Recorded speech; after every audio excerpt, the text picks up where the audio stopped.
सर्दियों का मौसम चल रहा है। उमूमन लोग गर्म चादर ओढ़ कर नमाज पढ़ रहे होते हैं। कुछ सूरतें ऐसी हैं कि अगर उस तरह चादर ओढ़ कर नमाज पढ़ी जाए तो नमाज मकरूह तहरीमी वाजिबुल इआदा हो जाती है, और कुछ सूरतें ऐसी हैं कि उस तरह चादर को ओढ़ कर नमाज पढ़ी जाए तो नमाज बिल्कुल दुरुस्त होती है। इस बारे में सबसे पहले मैं आपके सामने अबू दाऊद शरीफ की हदीस नंबर 643 बयान करता हूँ कि अन्ना रसूलुल्लाह सल्लल्लाहु अलैहि वसल्लम नहा अनिस सदल फी सलाह, नबी करीम अलैहिस्सलातु वस्सलाम ने नमाज में चादर लटकाने से मना फरमाया है। व अन युगत्तिय रजुल फाहू, और हुजूर अलैहिस्सलातु वस्सलाम ने इस चीज़ से भी मना किया है कि मर्द नमाज में अपने मुंह को छुपाए। तो नमाज में मर्द मुंह को भी नहीं छुपा सकता और सदल भी नहीं कर सकता। अब जो सदल होता है इसकी मुख्तलिफ सूरतें होती हैं, वो मैं आपके सामने बयान करता हूँ। सदल की पहली सूरत ये होती है कि ये चादर है ना,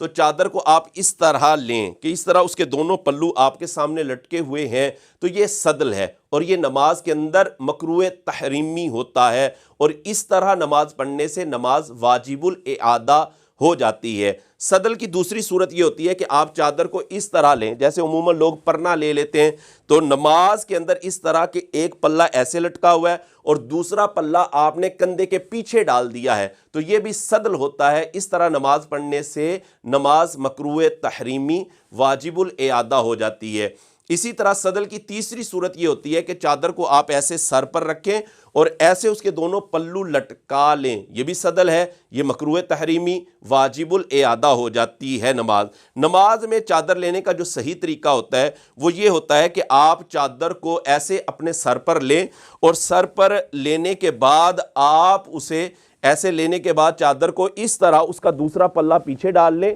और ये वाला